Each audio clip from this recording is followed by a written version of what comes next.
Hello. Hi. You with us? Really excited to be here with all of you and talk about these really critical issues. I think what we want to do in this panel is focus on what does it mean to center community in this work. And we have two real, true rock stars of community-driven processes. Really so honored to share the stage with real both subject matter experts and passionate warriors in their communities working towards integrated solutions on the ground, from the ground up, dealing with all sorts of challenges and making them really work. So first is Eddie On. He is the executive director of Brightline Defense up in San Francisco. They're an environmental justice nonprofit that is working on delivering all kinds of services and doing community organizing in frontline communities, youth development, all sorts of things. We'll let him explain a little more of his background, but really important community work and environmental social justice work there. And of course, we have Zahirah Mann, real hero in the LA area. She's the president and CEO of the South Los Angeles Transit Empowerment Zone, otherwise known as Slate Z. So if you're working in LA in this space of climate, equity, those types of things, you've probably heard of Slate Z. Really powerful model to bring together all kinds of stakeholders in frontline communities to really drive investment. She works with over 100 partners to pull this, all of these different interests together, focusing on economic development, climate mitigation, mobility, all kinds of issues to really drive investment into those communities that have been,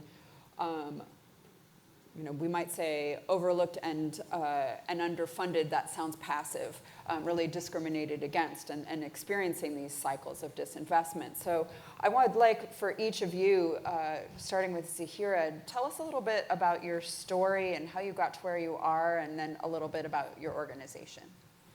Thank you, and I'm so thrilled to be here today. Thank you all for having me. Really an honor to be speaking on this stage and to be having this conversation today. So as Heather mentioned, I'm Zahirah Mann, and I'm the president and CEO of Slate Z. And really where I started with this work was over 25 years ago, focusing on environmental justice issues. And that initial connection and focus on environmental justice helped to link my interest in environmental issues with people. So as I started to understand the impacts of environmental justice, the impacts of pollution in low-income communities and communities of color, it then led me that much further into how do we take these issues and actually address the impacts of people and their everyday concerns of why some of these issues are so challenging. So I worked with EPA. I was an intern there while they were developing their environmental justice guidelines. When I went to law school, we were developing a lot of the environmental justice case law for the entire country. I went to Tulane Law School, and that's what their environmental law clinic was doing. I then went to NRDC and continued that work there. We all know NRDC has helped to shape so many of the environmental laws in the country. And at that point, I had built this base and understanding on environmental issues that I then took in lots of different directions. So I was on the board of the Communities for a Better Environment, which is a statewide environmental justice organization. I'm an alternate commissioner on the California Coastal Commission. But I was also interested in other systems. How are other systems working? What are these other issues that people are impacted by? And what can be done to address and change them? So that led me to working on issues related to education and election law. I've worked on homelessness and child welfare. And all of those systems have a way in which they work, a way in which they function, and a way in which we're really creating solutions. And my work at Slate Z combines all of that work together. So everything that I learned about community benefit agreements and collective impact approaches to drafting regulations and bond measures, I'm bringing all of that to the work at Slate Z so that we can look at this through line of our efforts when we're focusing on economic opportunity, to really look at the through line of economic revitalization with environmental sustainability. And we do that looking at 5 levers of change. So jobs, small business and entrepreneurship, transit, public safety, and education. Each one of those levers of change is a huge system. And so the through line helps to connect all of it together. And the way it exhibits itself is in 3 different categories. So the first thing that we're doing at Slate Z is preparing South LA students, residents, and businesses for the new climate resilient economy. There was lots of conversation about that in the last panel. And that particular piece of what we're preparing our residents for, what we're preparing our community for, is really how do we enter this new economy in a strong position. South LA is a community that has been historically disinvested. It's also a heavily polluted community. And our pollution sources are a little bit different than what I saw when I was living in Louisiana. Our pollution sources are freeways. They're heavily trafficked roadways. There are other uses that probably should not be cited where they are currently cited. And all of that leads to a very polluted area with lots of issues that need to be addressed. And so really preparing our students, residents, and businesses for the new climate resilient economy. The second one is how do we take advantage of all of these incredible investments? Historically, we haven't seen deep investments into South LA, but we are well positioned for these investments. And as the work that we've been doing at Slate Z, we've been working with these 100 cross-sector partners. So these 100 organizations have all been working together, from government and community-based organizations to academia, to various business associations, so that we can really work on transformational change in South LA. We are working to address poverty, and as we're working to address poverty, we want to also address all of these issues related to the environment so that we actually have health and wellness in our community. And then the last one is green infrastructure. We do not have a high level of green infrastructure. The percentage of green infrastructure that we have is nominal compared to the rest of LA. And that has had a lot of deep impacts within the community. And so when we talk about green infrastructure, we're not only talking about park space and being able to see trees, but also the other type of green infrastructure that we need. We need charging stations. People aren't going to come to our community if there's not a way to charge their vehicles. Our small businesses won't be visited. And so all of those pieces become part of this interconnected network. And so that third piece of how we have that network there becomes really critical. But for me, in terms of how I started here, it was really focusing on environmental issues from the people perspective, and then looking at systems and how do we need to fix and address systems so that they work for people. Love that. Eddie, it's your story. Hello, everybody. Eddie on again, a Brightline. And I'll maybe rewind the clock to my own parents who immigrated from South Korea. And they went to the University of Texas. I was born in Austin. And they had master's degrees. They were very well educated. But instead, they did something very entrepreneurial, typical of immigrants of their generation. They ended up opening up liquor stores in the Dallas-Fort Worth Metroplex. And that was essentially my childhood and how it even informs my worldview today on environmental policy, because you can see how imperfect the world is through, essentially over the counter of a liquor store. But that said, I think it also informs a lot of what I do today. My parents still don't understand what I do, unfortunately, but that's okay. And in many ways, their aspirations for me was one of a typical American success story. Essentially go to a nice school, hopefully earn money, go to a graduate school, hopefully earn more money, acquire property. Essentially build a career ladder for myself, which would, the metric of success was essentially money at the end of the day. But I did the exact opposite. I did AmeriCorps right after graduating college in Oakland, Chinatown. So I was an after-school programmer teaching arts, public speaking.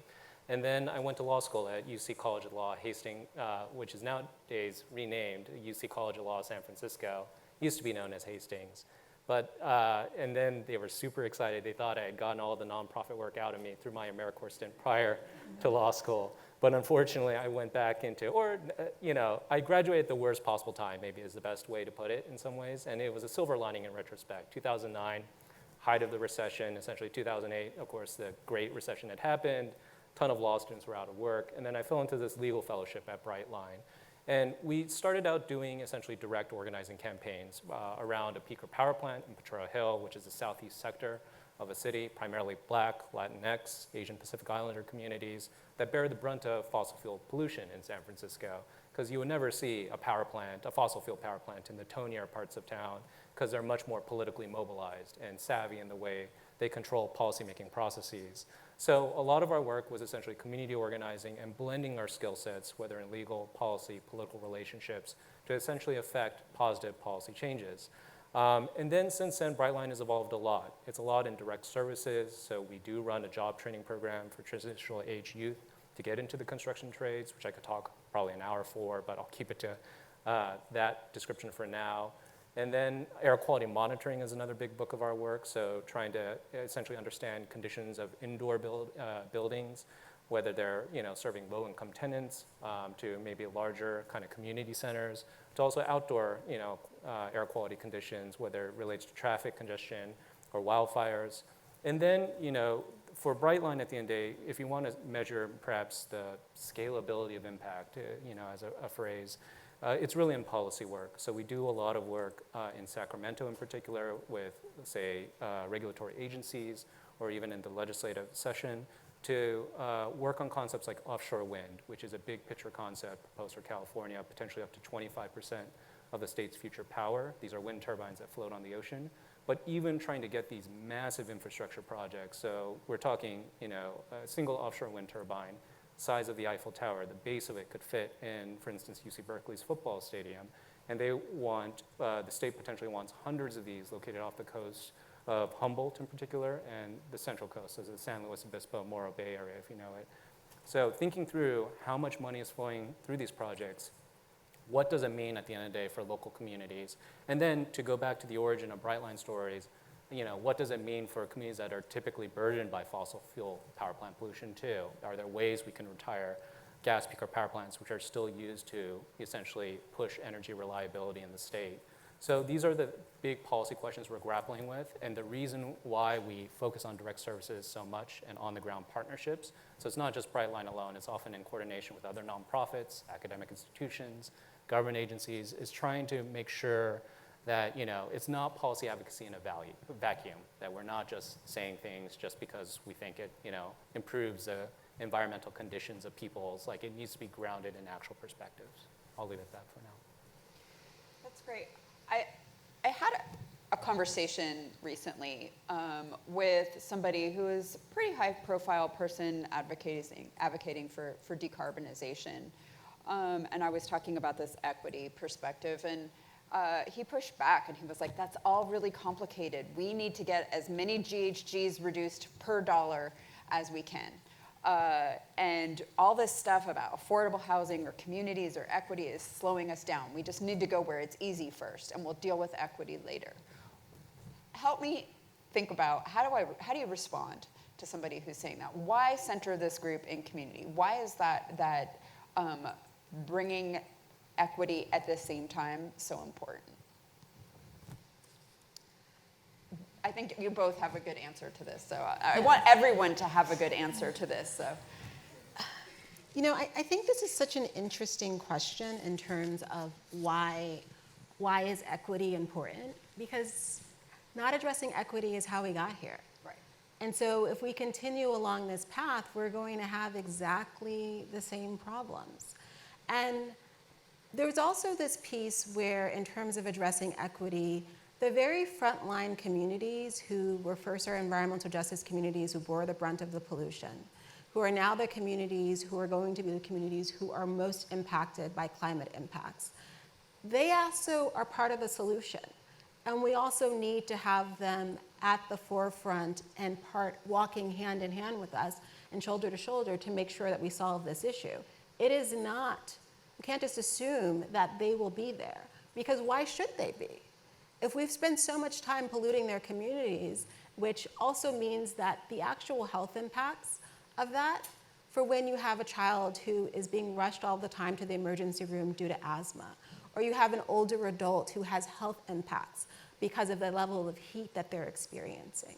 When we have, in LA, we don't even have the infrastructure to air condition all of these spaces. We just don't have that. And so when we're talking about actual equity issues, there's a piece in terms of, there's the human life perspective, which sometimes people, we can weigh it or not weigh it. But there's also the financial perspective, is that there are real financial costs to not addressing equity. And part of those financial costs are that all of those other expenses, the deaths, the hospitalizations, the flood issues, all of those, someone's paying for them. So we either pay for them by addressing them through the solution, or we pay for them later, and we pay more for them because we didn't do that. And we've seen that happen over and over and over again. And that's why so many of these issues, like, well, we really need to think about it from a systems perspective to really understand what are the total costs. And the total cost here are not just what it costs to run one piece of technology and what that will help us get in terms of greenhouse gas reductions. The total cost are all the other people and all the other aspects of society and how we capture and understand it. But we have a really good understanding of what happens when we don't address equity, because we're here. And we don't want to be here. And if we want to be in a different place, we have to address equity. And it's not one of those things where it's a nice to have, it's a need to have. And understanding that we need to have it from a purely self-interested perspective. We don't need to say that we need to have it because it's the right thing to do. It's fair, it's a just way to treat people. Even if we believe all of those things to be true, from a basic financial and effective solution perspective, we have to focus on equity. Amen. Right? I agree with everything Zahirah just said, and I would just say, if technology and technocrats could solve the climate crisis, we probably would have done so by now. Like, if we could tech our way out of the climate crisis, we would have done so by now. The way I think about a lot of Brightline's work is, people and communities, their perspectives really do matter. And, one small example I was thinking of today even was how infuriating it was to get that elevator to work on the way down to this conference. And, it's a perfect example of, like, you think you have the perfect technology solution, like, oh, this is an elevator that essentially, you just tell the floor, it will direct you, and you'll zoom off. But then I found myself between random floors of this building, and it was really, really painful. But, more on a historical note, if you look at things like the Yellow Vest protests, for instance, that happened in France, and the kind of literally people torching cars, right, because they thought climate change policy was leading to inequitable outcomes. I can see that happening as we push forward these massive visions around climate, change policy, whether it's through the Inflation Reduction Act or, state monies also as well that are still being channeled. I do think the Newsom administration and, props to Secretary Crowfoot and even Assistant Secretary Phillips at the California Natural Resources Agency for really prioritizing equity in a lot of these discussions, in California in particular. It's, as an economy, California is booming. And I think as these technological solutions come to light, a lot of interesting policy changes can happen around equity to hopefully make sure communities can benefit. So we know the old models don't work. That's why we're here. What works? What are you seeing that really is powerful and transformative? What kinds of solutions are you working towards? I have an unsatisfying answer to this.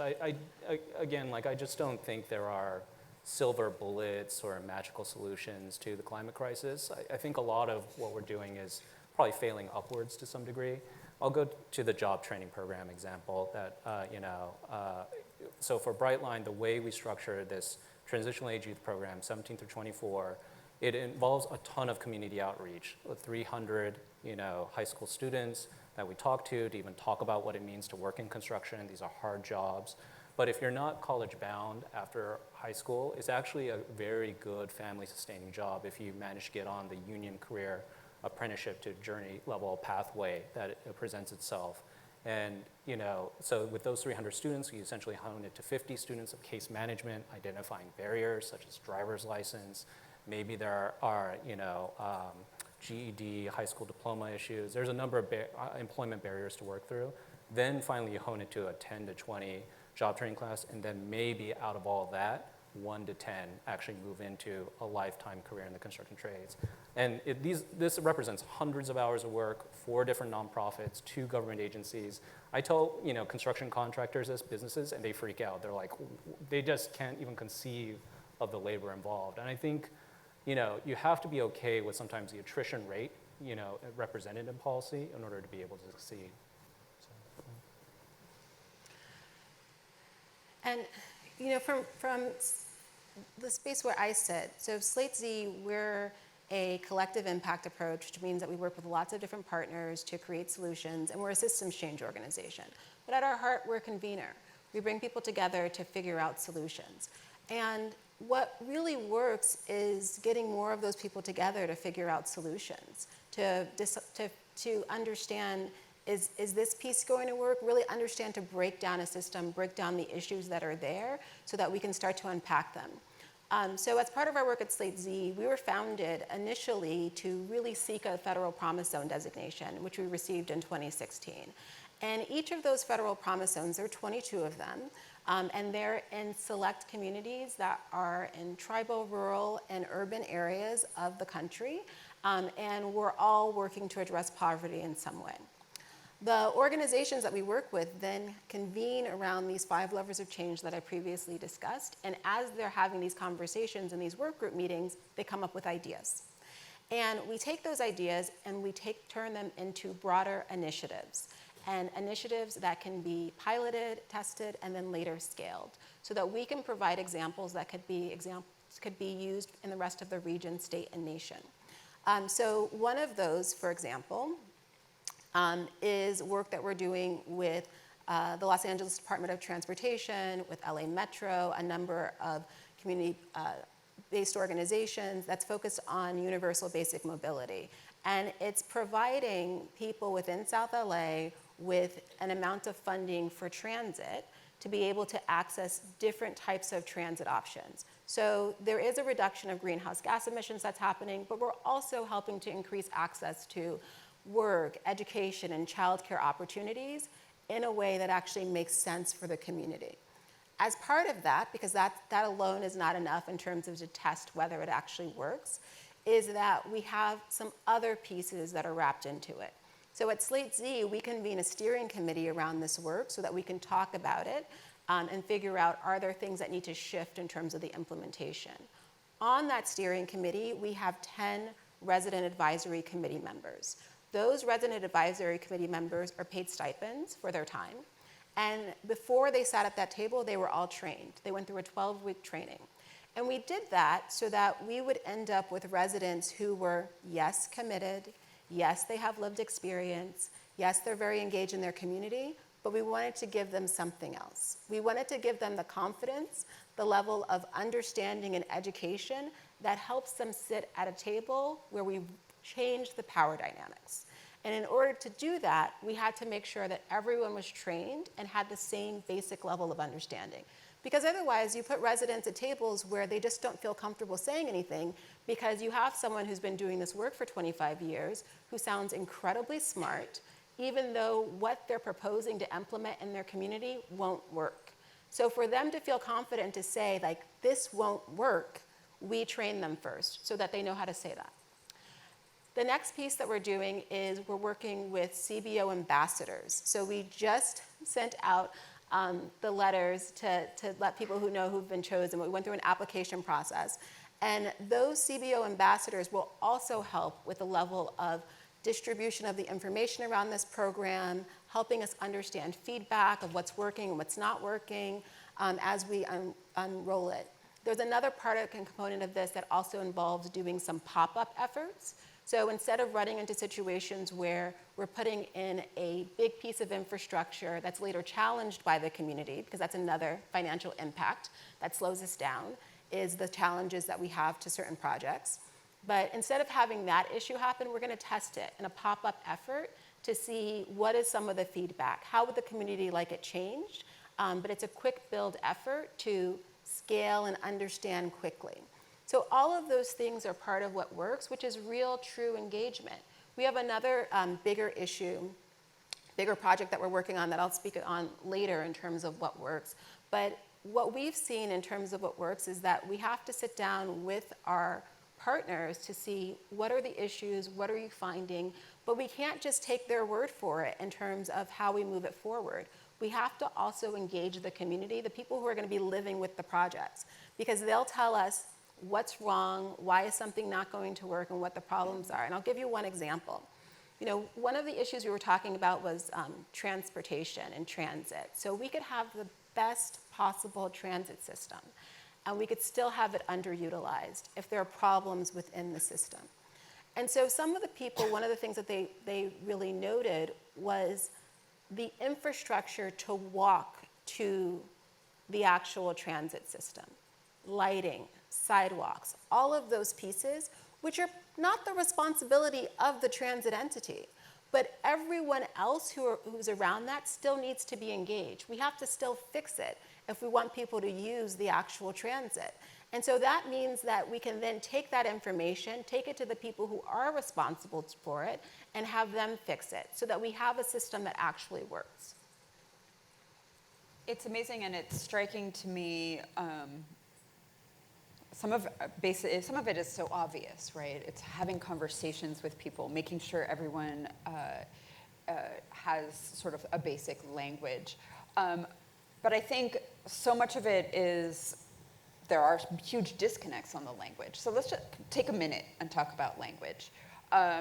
There's a lot of different terms, and I notice a lot of people, particularly kind of more technical practitioners who are not coming from disadvantaged communities, who are like the word disadvantaged community has its issues, right? When we say lots of words to try and capture a lot of things, how do you talk about what you mean by the communities that you're targeting, and what advice can you give to the room to sort of be comfortable talking about communities that they may not know, but they want to be able to include? I think it's always important in the environmental justice movement. There is a very strong notion of having a sense of place when you talk about environmental justice. So geography and the community in which you live really defines your own identity, your own set of struggles. Earlier I talked about, for instance, a fossil fuel power plant right next to Potrero Hill, a very specific neighborhood that was primarily polluting the southeast corner of San Francisco. You know, having these marker locations are really important. And so I think having that, and then also asking the core question of who am I accountable to when you propose policy or when you try to do something. If your answer is to shareholders or investors, that's totally fine, but just own it at the end of the day. Don't code it in language of equity, because that's what gets people really upset, I think, on the other end, when they start to feel the impacts of policymaking and they perceive it's not about them. So, to jump to the, idea of clean energy infrastructure, for instance, and let's go back to the example of offshore wind turbines. Again, these are being proposed in the North Coast and Central Coast, potential benefits for the state and for the entire world. But then for the localities that have to endure the impacts of, say, a port build-out, transmission infrastructure that's built out over, say, farmlands that they may have enjoyed for a long time, what are the benefits being traded there to make sure that it's a good deal for the local communities? There are examples across California of utility-scale solar farms next to rural, impoverished communities without, access to even broadband. You want to prevent that happening in future generations.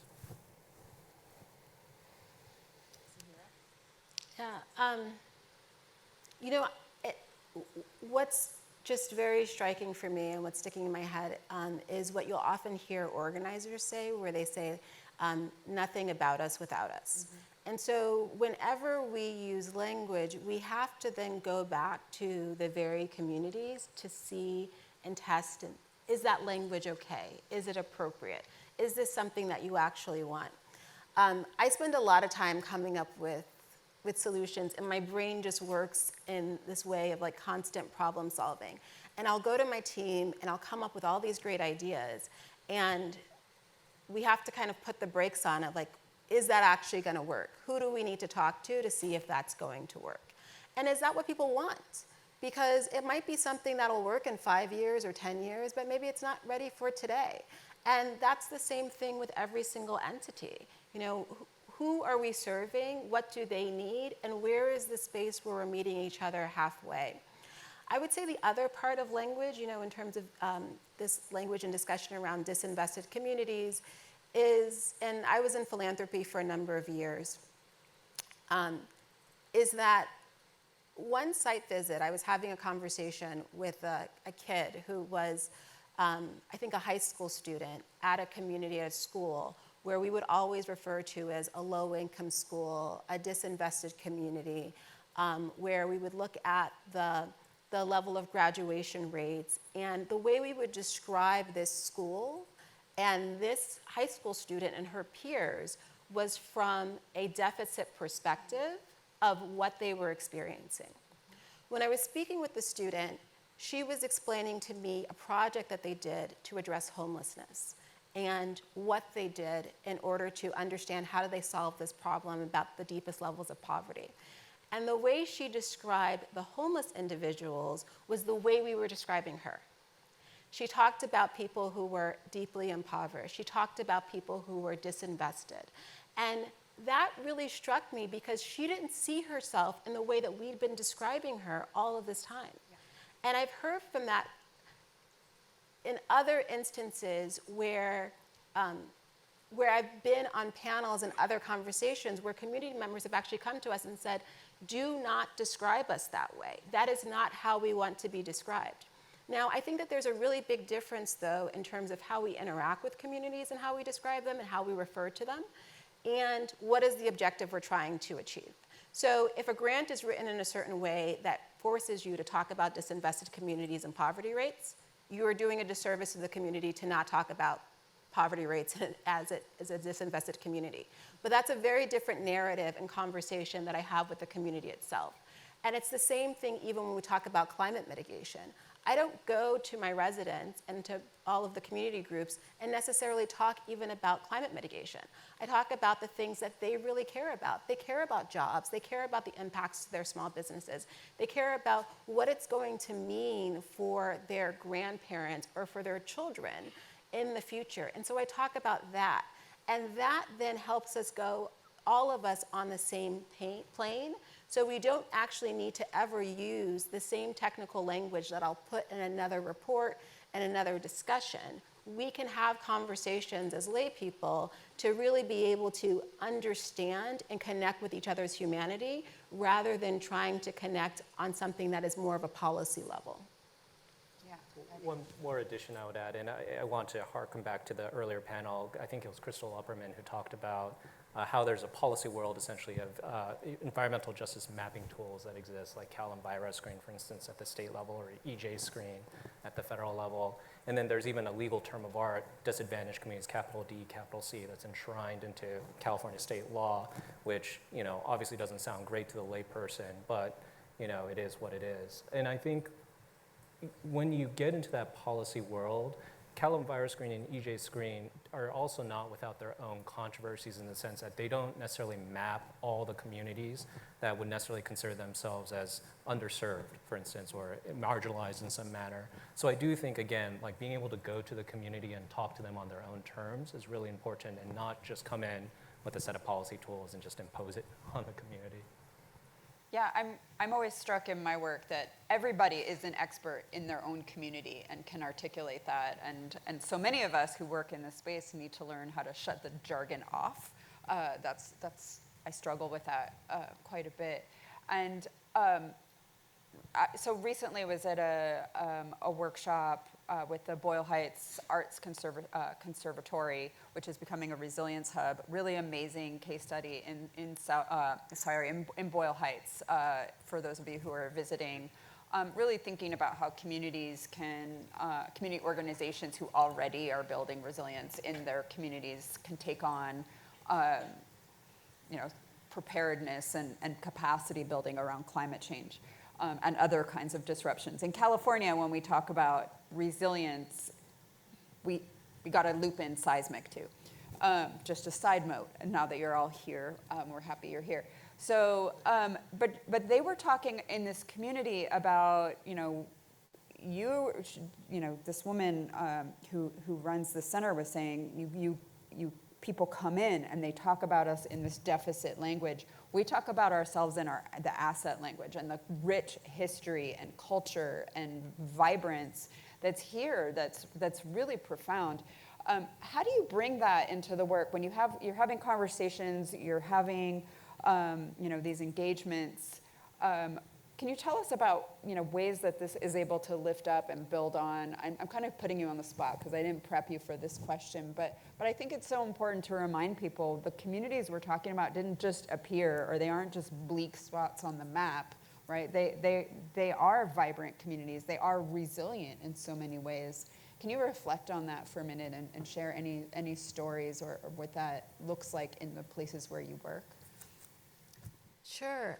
So we see a tremendous level of resilience in people's individual lives and the community as a whole. And really viewing the community from a strengths-based perspective is harnessing and understanding that resilience. But the other piece that we're always looking at is how do we go one step further? So resilience means that you're able to survive something, you're able to withstand it. We want our communities to actually be thriving. And so how do we kind of go from resilience to that next step of thriving?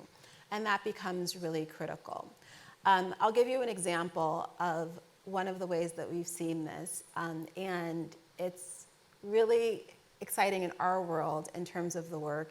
But the California Strategic Growth Council has a program called Transformative Climate Communities to really look at climate mitigation in our disinvested, heavily polluted communities. South LA, which is the community that we're in, had gone after one years ago and we were unsuccessful. And then we went after a planning grant. So there's a planning grant and then an implementation grant phase. And part of the reason why we went after it is because the community really wanted to see deep investments and wanted the state to start deeply investing in the community. And they had ideas in terms of what they wanted to see, how that would be implemented. They had thoughts in terms of what had been the problems that needed to be solved after all of these years. And there was a huge disappointment when we didn't get that grant initially. When we then went under the planning grant stage, we were able to do a lot of scoping, a lot of understanding with the community. We were able to define the area, the various partners. And then after we finished that, we went after the implementation grant again. And this was when I joined the organization, was when we went after it the second time. We spent a year planning and having conversations with our various partners. There are 18 of us who are working on this grant together. We had either weekly meetings or bi-weekly meetings for an entire year where we talked about what this was going to look like, what we were going to implement, what we took from our various conversations with the community, and created something together where we went back and forth in terms of the budgets and the level of discussion that then had in it the community's vision for itself. And the three parts, the three words within that vision that I want to share here today is a serene green oasis. That's what the community of South Central Los Angeles wanted to see for itself. Serene green oasis. And that serene green oasis that speaks to the resilience of South LA now has in it, and it's been, we're so excited, we received the grant last year, and we're focusing on contracting, so implementation will start later this year. But it is $35 million from the state, which is leveraged against another $24.6 million. And it'll include trees, so 6,000 trees, a school greening project, workforce development, which was incredibly important for our community. It will also include a lot of pedestrian mobility pieces, e-charging stations, an e-bike library, just all of these parts and pieces that the community itself wanted to see that serene green oasis. Would other policymakers have come up with those ideas themselves? I don't know. But what we do know is that it speaks to exactly what the community wanted. So that now when we go in and we have conversations with people about, we're going to talk about solar panels, we are coupling them with cool roofs because we know what the problem is. We can't put solar panels on roofs that cannot actually withstand the solar panels. And so we're doing both because both are needed. We're also ensuring that our students who right now go to a school where it's just asphalt, elementary school students playing at recess in the middle of the day on black asphalt. So when we have these heat impacts, they're feeling it so much worse as these little ones. We'll now have softscape to run around. And we'll have lots of trees within the community. And then the other piece that's really unique to South LA is when we think about the community engagement, because community engagement and anti-displacement is also part of this opportunity. And when we think about community engagement, we're going to do community engagement so that we're really connecting with the residents. This was driven by the community. The community needs to be involved every single step of the way. They've been involved as part of the conversations. They were the ones who were the featured speakers at our press conference, or even when we went up to Sacramento. And their stories are the stories that are driving the work forward.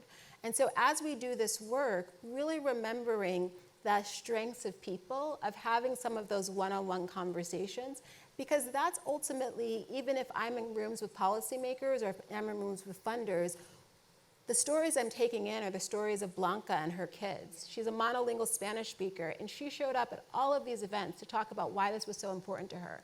The story of Brian, whose grandmother and mother and himself and his child are all advocating for all of these environmental measures, and it's still something that's persisting.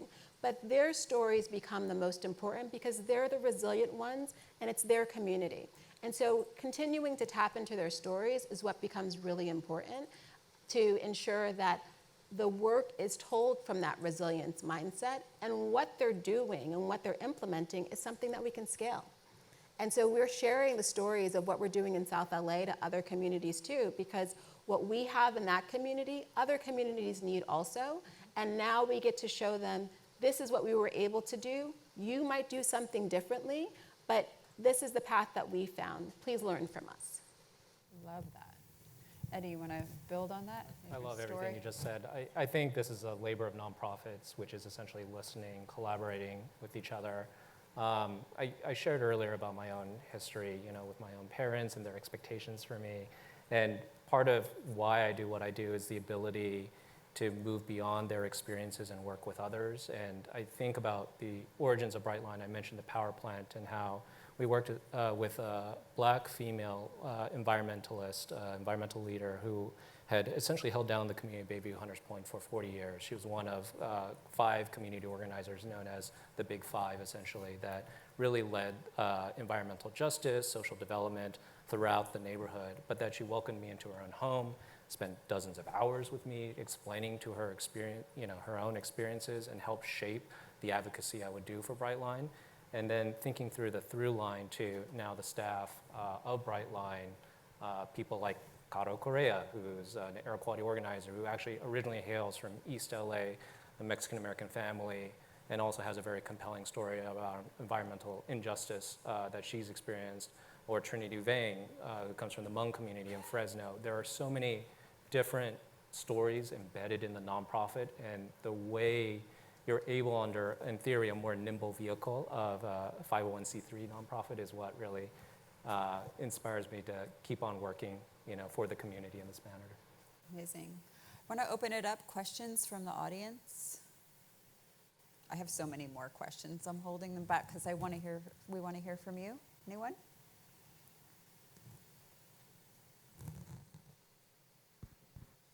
Hi, I'm a high school student in Danville. My name is William. And my question is, I don't know if you ever answered this question, but before I came to this conference, I don't think I really learned about equity issues in climate change and how other people some people are more affected in climate change than others. And why do you think that is? I'm not sure. Or do you think the opposite, that it is already really covered and I'm just missing something? Why do you think it's not really that covered in the media? We're so undercovered in the media. Sure. Thank you so much for that question. It's a great question. And so here's my honest view about this. I think part of it is we've been working on something for so long collectively as a society. And I remember years ago when I first started working on environmental justice issues, around the same time, people were speaking to me about working on climate issues. And my concern then was that there wasn't enough people in there. We were thinking about it from a scientific perspective of just modeling and what's going to happen, but I was really concerned about like the people and what's going to happen with the people. And I do think that we have a marketing issue. The climate movement has a marketing issue, and it's had a marketing issue for a number of years. And in order to really penetrate the broader society and understanding, we need to start bringing more people into it and understanding like, how is this going to impact people? Because when you have conversations with communities about, and one of my staff members was telling me that she had a conversation with her mother about climate change. Her mother is a monolingual Spanish speaker, and she was really surprised that her mom wanted to have this conversation. But her mom wanted to have the conversation because of all of the weather impacts that we've had recently in California. And she wanted to understand how that was related back to climate change.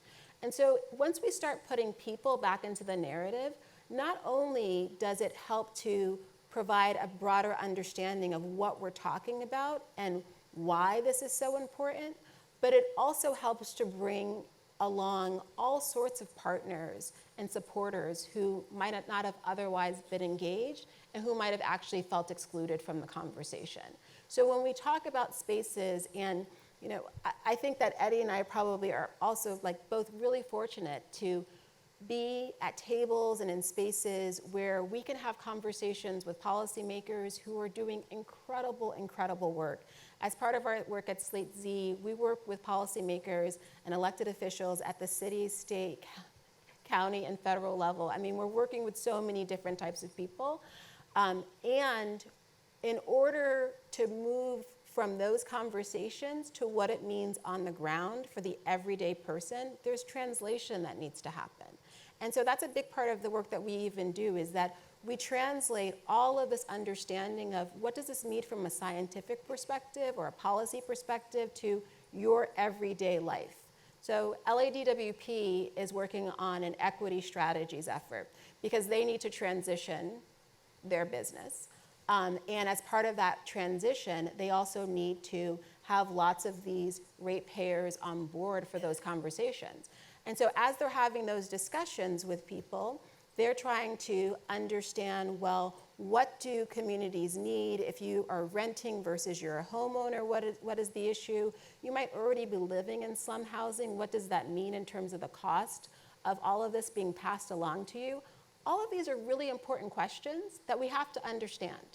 And once we get to the point where we're engaging with people and we're explaining to them, this is the science, this is the solution that we need to implement. How are you going to help us implement that solution? What are your ideas and your thoughts? It's a different narrative, it's a different discussion, it's a different marketing ploy in terms of what we use. And that's where we are right now. How do we get there?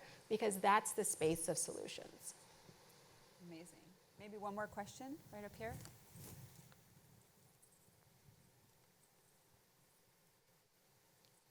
Thank you for bringing the microphone. Hi, I was just so excited to see this this panel because I'm currently writing a community benefits section of a grant.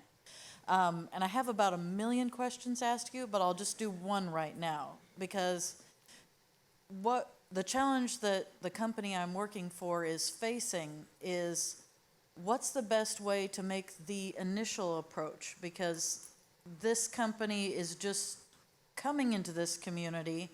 It's a highly polluted, highly impacted community. It needs a lot of help. What's the most respectful way for a company that wants to build a really good community benefits plan to approach a community that it hasn't even existed in before? That's the thing I'm trying to wrap my head around, because in a lot of these efforts, you might have companies coming from a different part of the country into an area that they haven't had connections with before. How do you start those connections? And I've come up with an idea that I think might work, but yeah, how do you start? That's a great question. I think it always depends with the community that you're coming to and their histories and how much time do you got.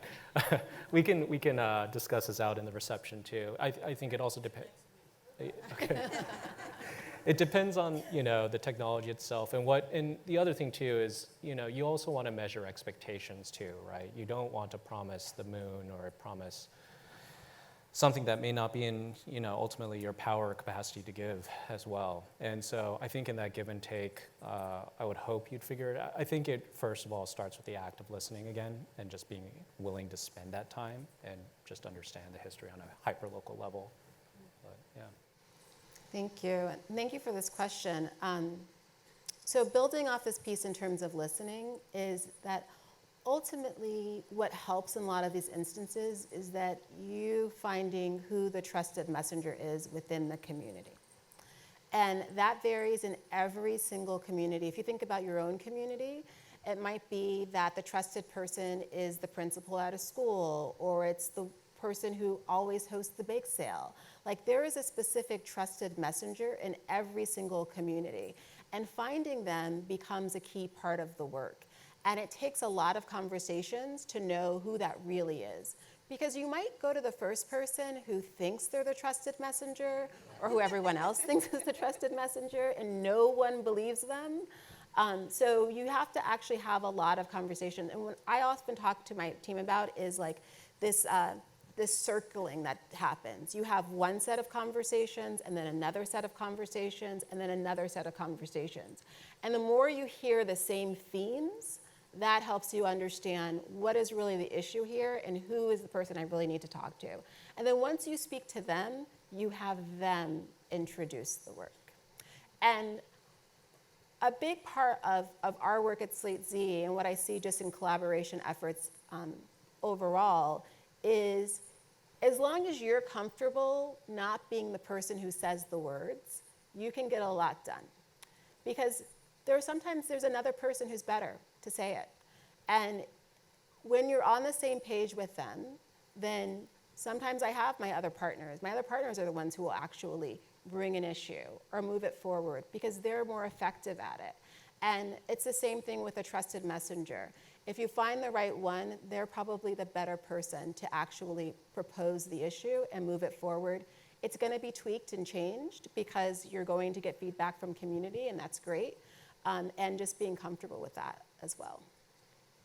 Well, thank you so much for that. I will say, I want to quickly say to that question, community engagement is essential. I think when we talk about, we heard this morning about hope and worry and frustration and all of this, at the end of the day, our best tool is community organizing. The work that these panelists are doing and so many groups are doing is so fundamental, and it should be the cellular building block that we build all of our climate strategies around. So for those of you who are coming in from the outside, or for practitioners or in private sector, investing in that community engagement, investing in the places where you are and getting to know who is on the ground, know that it takes time, it takes money, it needs to be properly valued. We've not done a good job of valuing it, and I hope that we've, in this discussion, showed you a little bit about how valuable it is. So I really appreciate you all listening. Please give a huge round of applause for our amazing panelists and the work that they do. Thank you so much.